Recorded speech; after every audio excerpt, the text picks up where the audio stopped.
Вподобайте це відео, підпишіться на канал та залиште коментар. Цим ви підтримуєте можливість подальшого створення авторського україномовного контенту.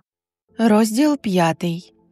Захекана, втомлена, але приємно розслаблена, я лежу на ліжку. По моїй шиї стікає крапелька поту. Спина прилипла до простирадла. На моєму животі лежить Марко. Його гаряче дихання лоскоче мені шкіру.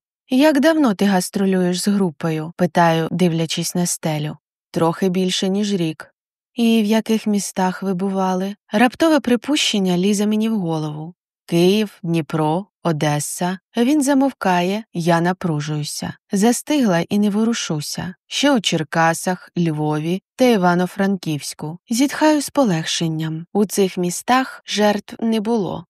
Не можу сказати, що я його підозрювала, та й на маньяка він не схожий. Любить погратися в ліжку, грубощі усілякі, але не більше. Проте від усвідомлення, що чоловік, з яким я сплю, не виявиться серійником, стає спокійніше. Може, то моя параноя, але у своїй роботі я зіткнулася з випадком, коли абсолютно нормальний зовнішньо чоловік холоднокровно вбивав десятки жінок, а після цього спокійнісінько повертався додому, цілував двох маленьких донечок і читав їм казки на ніч. Він клявся і божився, що його підставили. Кожну нашу зустріч влаштовував спектаклі. І я вже ладна була повірити, аж поки мені не показали відеозапис з камери біля магазину, де він викрав одну з жертв. Коли я запитала, навіщо він мені збрехав, чоловік знизав плечима і сказав, що просто хотів додому до дітей. Його очі в ту мить були абсолютно спокійними. Я б навіть сказала нормальними. Ні крапельки божевілля. Його було визнано осудним за статтями 115 та 152 Кримінального кодексу України і присуджено до довічного ув'язнення. Від згадки про нього по хребту пробіг холодок, не дивлячись на задушливість у кімнаті. Що як одного дня йому вдасться втекти з тюрми? Чи буде він шукати мене, як людину, яка підтвердила його осудність та усвідомленість дій?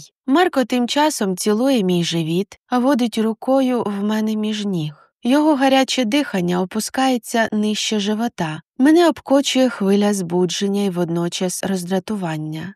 «Тобі краще піти», – кажу стримано. Марко не реагує на мої слова.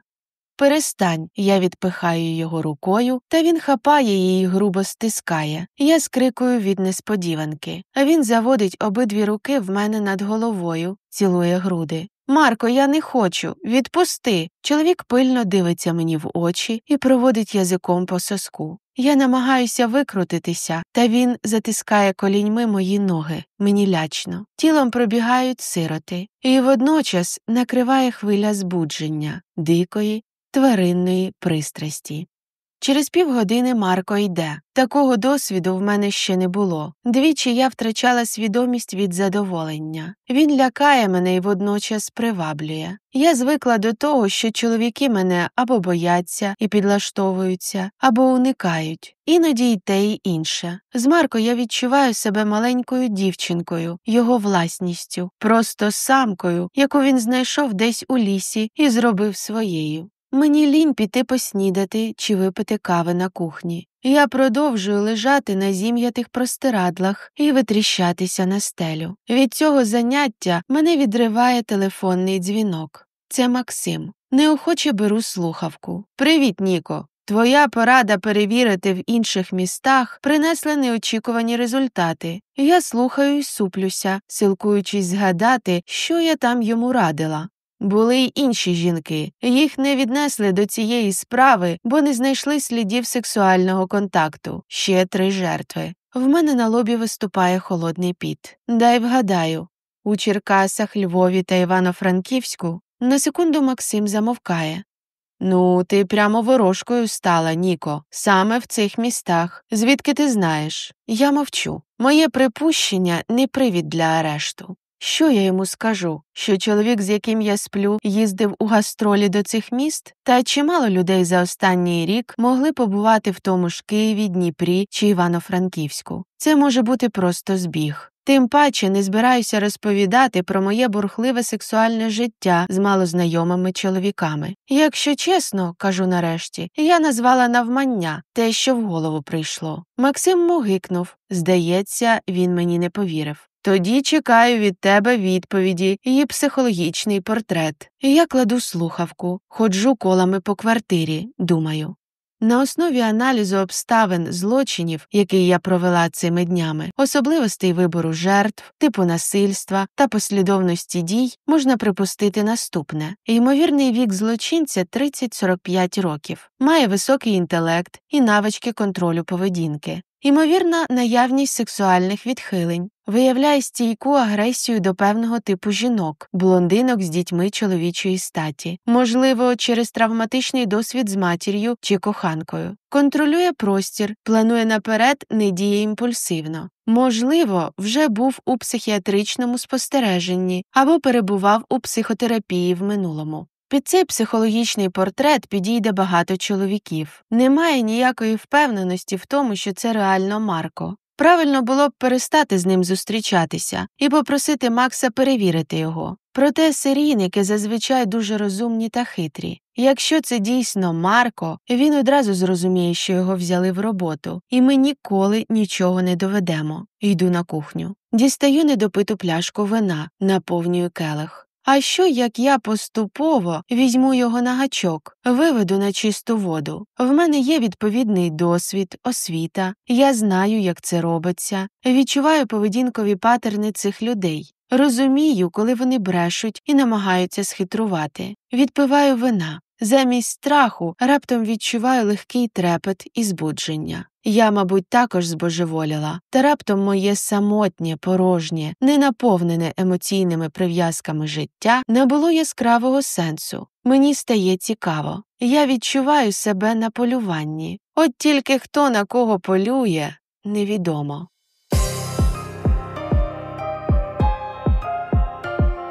Розділ 6.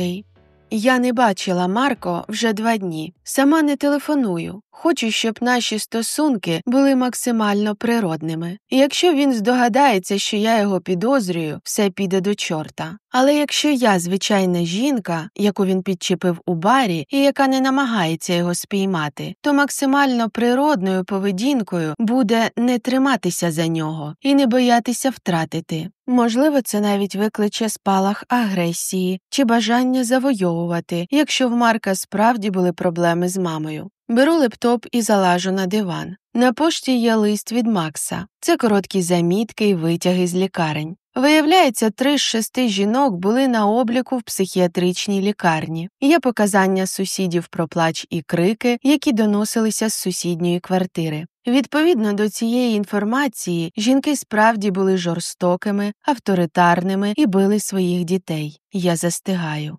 Згадую, як не могла вийти з дому без дозволу матері. Мені було заборонено їсти, коли я хочу. За кожну оцінку влаштовувалися допити. Якщо отримувала невідмінно, мати весь вечір розповідала, що я нестаранна, дурна, невдячна їй за все, що вона мені дала. Якщо це, не дай Боже, незадовільно, мене били або ставили в куток. І, само собою, залишали без вечері. Відганяю спогади.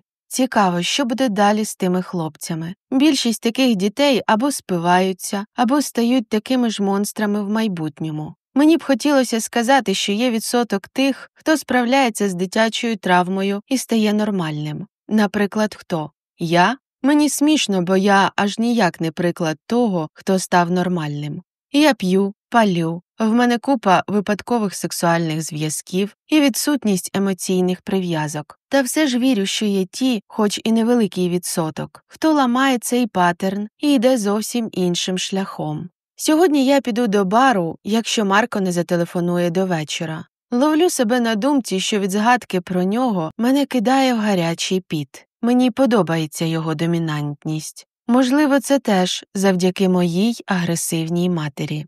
Упродовж дня я описую психологічний портрет серійника і відправляю Максиму. Свою основну роботу я зробила. Залишається небезпечна гра з можливим убивцею. Мені цікавий цей досвід. Я збираюся частково використати його у своїй дисертації. Ввечері я змащую тіло олійкою, надягаю червону сукню на голе тіло, роблю макіяж у стилі смокі айс, бризкаюся парфумами, надягаю босоніжки на високих підборах. Дивлюся на себе в дзеркало, соски проступають крізь тканину, яка обтягує тіло так, що про відсутність білизни можна здогадатися. Маю спокусливий вигляд. Поспішаю до бару. Коли заходжу всередину, мене відразу обдає запахом пива і риби. Оглушує від нерозбірливого гомону. Майже всі столики зайняті. Я сідаю в кінці зали, замовляю собі вина. На сцені стоять інструменти, однак музикантів ще немає. Озираюся. Помічаю компанії, де люди щось жваво обговорюють, сміються, випивають разом, іноді ненароком торкаючись руки сусіда. Я ніколи не любила такі посиденьки. Завжди трималася осторонь самітницею. Та й не було в мене такої кількості друзів. Зараз чомусь захотілося бути частиною от такої компанії, групи людей, яким не плювати на мене. Було б добре, якби хтось мені телефонував просто так. Водночас з тим дивлюся на людей навколо і радію, що в мене є окремий столик. Люблю свій особистий простір. І ще більше, що в нього не лізуть сторонні люди. Допиваю другий келих, коли нарешті на сцену виходять музиканти. Дівчина з рудим волоссям гарно співає, об'єктивно гарно. Справа від неї грає на гітарі мій красунчик Марко, зліва барабанник і інші. Коли Марко підіймає голову, я підморгую йому і махаю рукою. Він здивовано зиркає і продовжує грати. Коли пісня закінчилася, підходить і сідає навпроти. «Що ти тут робиш?» «Ти не телефонував», – він знизує плечима. «Ти ж сама постійно проганяла, не дозволяла лишатися на ніч». Виправдовується, наче маленький хлопчик. Ловлю себе на думці, що мені подобається оцей контраст в ньому. У звичайному житті він скромний, спокійний, я б навіть сказала, що сором'язливий, а в ліжку – домінантний чоловік, який повністю прогинає мене під себе. «Я скучила», – кажу тихо. Марко здивовано дивиться на мене. «Тебе все в порядку?» «Ні, бо ти не приходиш». Проводжу ногою по його нозі під столом. Ми мовчимо. Дивимося в очі одне одному. Я з ним граюся і сподіваюся, що він не вб'є мене за це пізніше. «Мені пора», – встає з-за столу. «Після роботи можемо піти до тебе». Я киваю й усміхаюся. Не хочу собі зізнаватися, але я справді радію, що він залишиться у мене. Поки Марко грає на сцені, я п'ю вино, спостерігаю за людьми. Роздумую над тим, хто з цих людей здатен на вбивство. Чи завжди серійники та маніяки – це якась окрема група людей, виключення, генетична помилка. Можливо, жорстокість закладена в наш генетичний код і активується при сприятливих обставинах. «Пішли?» – лунає в мене над вухом. Марко вже чекає на мене. Я не помітила, як минув вечір, як половина відвідувачів вже розійшлися. Посміхаюся йому п'яною посмішкою. Впевнена, що це не дуже гарно виглядає збоку. Але приємність алкоголю в тому, що мені плювати, хто і що про мене подумає. Я киваю і підіймаюся з-за столу. Ми прямуємо на вихід під зацікавлені погляди тих, хто лишився. Скромний хлопець з темними кучерами на лобі і блондинка у короткій червоній сукні. На вулиці мене приємно обдає прохолодою. Я спираюся на руку Марко. Люблю ночі й ліхтарі, які дарують світло в темряві і додають романтичної, я б навіть сказала, святкової атмосфери.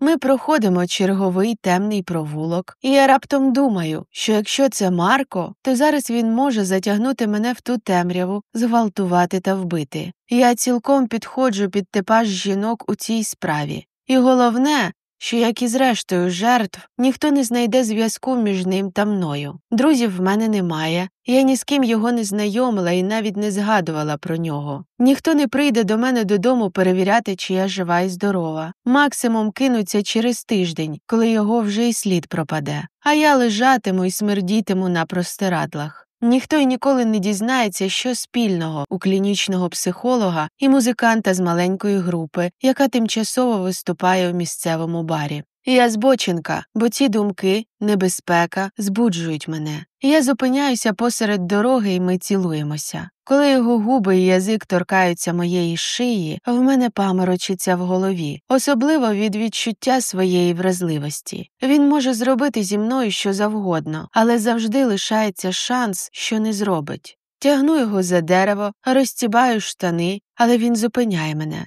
тримає за зап'ясток. «Ходімо краще до тебе». Я розчаровано зітхаю, але погоджуюся, поспішаю. Нарешті ми заходимо до квартири. В моїй нетверезій голові проскакує думка, що я сама не сповна розуму, раз приводжу до себе потенційного серійника, та ще й так, щоб ніхто про це не знав. Він цілує мене, тягне в спальню. Я знімаю з себе сукню. Марко також швидко роздягається. Ось ми уже у ліжку. Продовжує цілувати кожен сантиметр мого тіла. Моя шкіра вкривається сиротами. Я тяжко дихаю і стогну. Він перевертається зі мною в обіймах і садить мене зверху на себе. Кімната наповнюється стогонами і криками. Я спітніла і безсила падаю поруч, і вже майже засинаю, обіймаю його і притискаю до себе. «Ти ідеальна жінка», – раптом чую тихе. «Хотів би я познайомити тебе зі своєю мамою». Я напружуюся, все ще судомно тримаючись за нього. «Ти справді хочеш нас познайомити?» «Хочу, та не можу. Вона померла ще коли я був підлітком». Холодний піт виступає в мене на спині. «Скажи, а твоя мама була білявкою?» Кажу абсолютно дурне і недоречне до ситуації запитання. «Так. А чому ти питаєш?» Він підіймає голову. «Просто так. Не знаю чому». Заплющую очі і вдаю, що засинаю. Відвертаюся до вікна. Він обіймає мене ззаду. Я ж заклякла і дивлюся поперед себе у темряву. Думаю.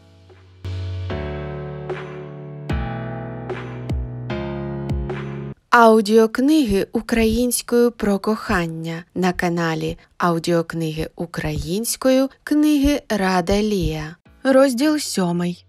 «Ти сьогодні прийдеш до бару?» – питає мене Марко вранці, сидячи навпроти і сьорбаючи ранкову каву. «А треба?» «Я б хотів». «Тоді прийду». Я сиджу у своєму шовковому халатику і також п'ю каву. Марко усміхається, ставить чашку на стіл і підходить ближче. Я мимоволі перелякано відхиляюся. «Ти чого?» – він здивовано дивиться на мене. «А чого нависаєш?» «Хочу поцілувати, бо мені вже пора бігти на репетицію». Зітхаю з полегшенням. «Цілуй». Він чмокає мене у щоку і йде з кухні. «Чекатиму на тебе ввечері», – лунає з коридору. Коли за ним закриваються двері, полегшено зітхаю. Треба дзвонити Максу. Я хапаю телефон зі столу і починаю перебирати номери в телефонній книзі. Потім кладу його назад. А якщо це все-таки збіг? Була його мама блондинка. Померла багато років тому. Це нічого не гарантує. Ходжу колами по кімнаті. Я, мабуть, маю комусь повідомити. Якщо він серійник, то я зараз наражаюся на небезпеку. З іншого боку, якщо ні, це виглядатиме по-ідіотськи і вплине на мою репутацію. Що як він грається зі мною в кішки-мишки. Спеціально розказав про матір, щоб підкинути гачок, показати, що він знає, в чому я його підозрюю.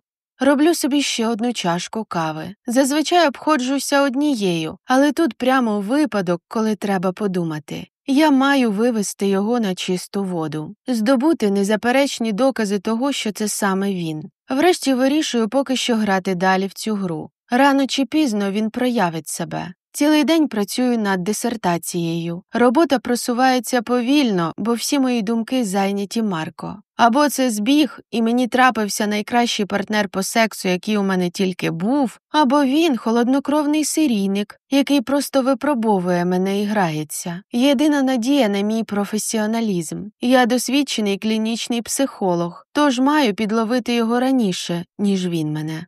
Вирішую все-таки йти до бару. Сьогодні я буду вишуканою. Маленька чорна сукня в стилі Шанель, підняте волосся, чорні босоніжки і сумка-клач. Макіяж стриманий, але очі все ж підмалювала чорним, щоб зробити виразнішими. Я повільно йду вулицею, спокусливо хитаючи стегнами. Помічаю заворожені погляди чоловіків. Мені подобається увага. Водночас люблю, коли є особистий простір і ніхто до мене не лізе. Заходжу до бару. Деякі столики зайняті, інші все ще ні. Займаю той, що біля вікна. Замовляю вино і пишу повідомлення Марку. «Я вже прийшла. Ти де?» «Зараз буду». Не встигаю я навіть один келих осушити, як Марко й справді з'являється у барі. Але не один. На мій подив, разом з ним до нашого столика підходить вся його група. «Ніко, це мої друзі, з якими я хочу тебе познайомити», – каже Марко у відповідь на мій здивований погляд. «Аліна», – простягає руку руда дівчина. Я потискаю її долоню. Далі по черзі знайомлюся з Миколою, блондином, який грає на піаніно, з барабанником Артемом і саксофоністом Ігорем. «Дуже приємно», – кажу у відповідь кожному.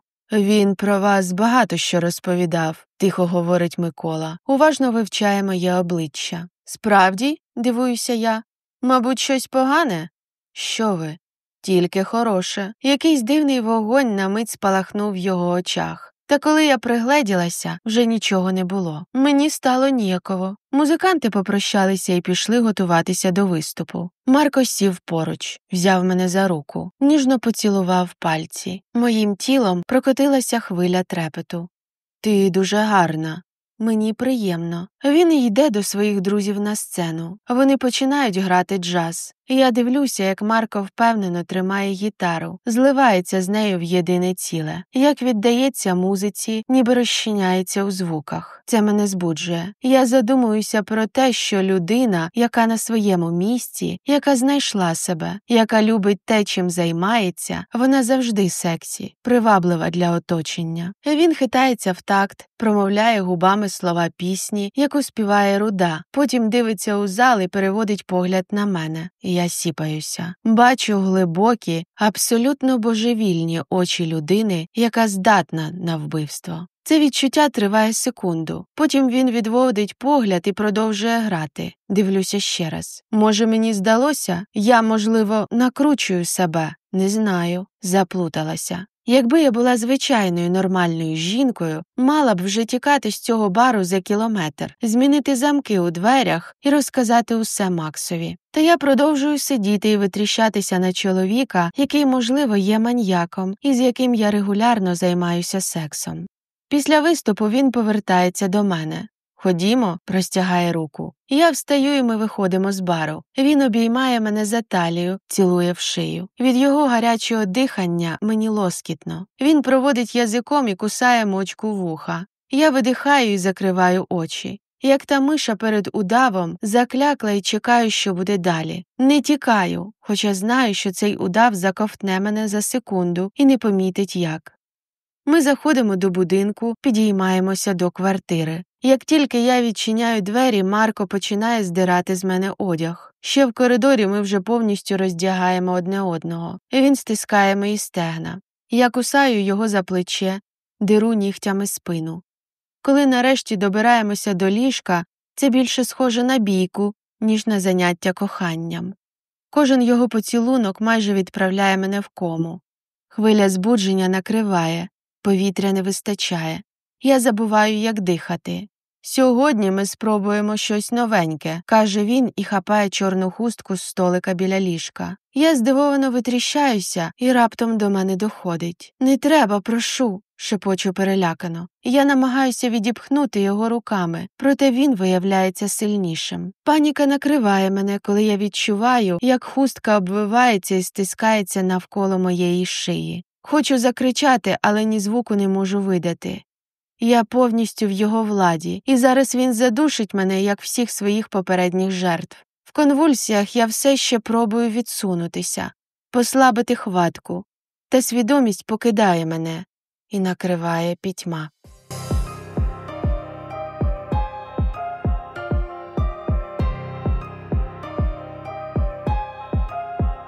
Любовні романи українською мовою на каналі Аудіокниги українською «Книги Рада Лія». Розділ 8. Я прокидаюся від ляпаса по обличчю, скрикую, відкриваю очі. Нарешті прийшла в себе. Ти в порядку? Біля ліжка стоїть голий Марко і уважно дивиться на мене. Ні, не в порядку. Я намагаюся сісти і закритися руками. Проте не можу. Вони прив'язані до бильця. Ноги також. Навіщо це? Мій пульс підскакує до 100 ударів. Дихання стає частішим. Я панікую. Ми граємося, каже він. Холодно дивиться на мене. Ти ж любиш гострі емоції. Тобі сподобається. Я не хочу. Будь ласка, відпусти мене, кричу я. Це експеримент, каже він спокійно. Ти його пройдеш, і тоді я тебе відпущу. Мій лоб вкривається холодним потом. Божечки, він буде мене мучити до смерті, задушить і зникне. Ніхто не пов'яже це з ним. А потім він просто переїде до іншого міста і знайде там нову жертву. Переводжу погляд на хустину, яка лежить на подушці поруч. Чому не довів до кінця? До якого кінця? Він здивовано підіймає брову. Ми просто гралися. Гралися? Та ти ледь не задушив мене, сволота. Не вигадуй. Навіщо мені це? І не удавай, що тобі все це не подобається. Я вже багато разів в тебе ночую. Я точно знаю, що такий вид сексу єдиний, який приносить тобі задоволення. Я смикаю руками, та все марно. Він міцно прив'язав мене. Відв'яжи мене, знову благаю я. Поговоримо. Я зроблю все, що захочеш. Ні, категорично відповідає Марк і виходить з кімнати. Я стогну від відчаю. Дивлюся на стелю. Я хочу в туалет, кричу голосно. Проте реакції нуль. Нарешті, хвилин через 20, він заходить до кімнати з тацею і ставить її переді мною на ліжко. В мене тече слина. Не дивлячись на стресову ситуацію, я добряче зголодніла від учора. До того ж не знаю, котра година. Можливо, вже давно не ранок, і мені справді не завадило б поїсти. На таці стоїть тарілка з омлетом, з помідорами та зеленню, хліб, чашка чаю. Розв'яжи мене, я поїм, я погодую. Він бере тарілку і підсовується до мене. Скажи «а». Я відкриваю рота, і він кладе мені шматочок. Жую з задоволенням. Чому ти це робиш? Щоб ти не ділася нікуди. Я не розумію. Все ж нормально було. В нас налагоджувалися стосунки. Нормально?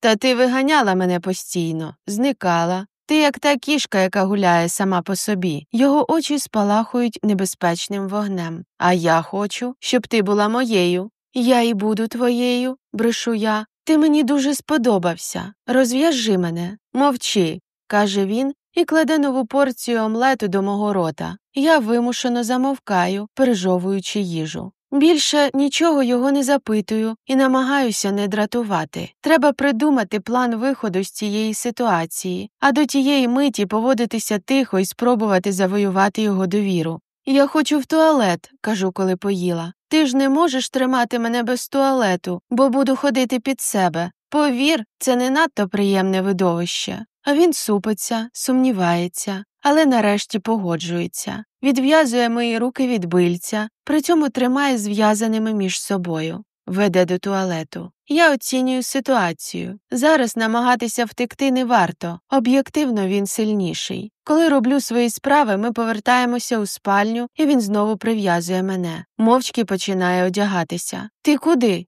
«У бар. У мене ж виступ». «А я?» – питаю здивовано. «Ти не візьмеш мене з собою?» «Щоб ти втекла або поліцію викликала?» Він сміється. «По-твоєму, я дурний?» І, не слухаючи мої подальші запитання, виходить з кімнати. Я залишаюся сама, шокована і перелякана. Тобто я мала рацію, він і є маньяк. Порішив тих нещасних блондинок і зі мною зробить те саме. Але чого він так довго чекав?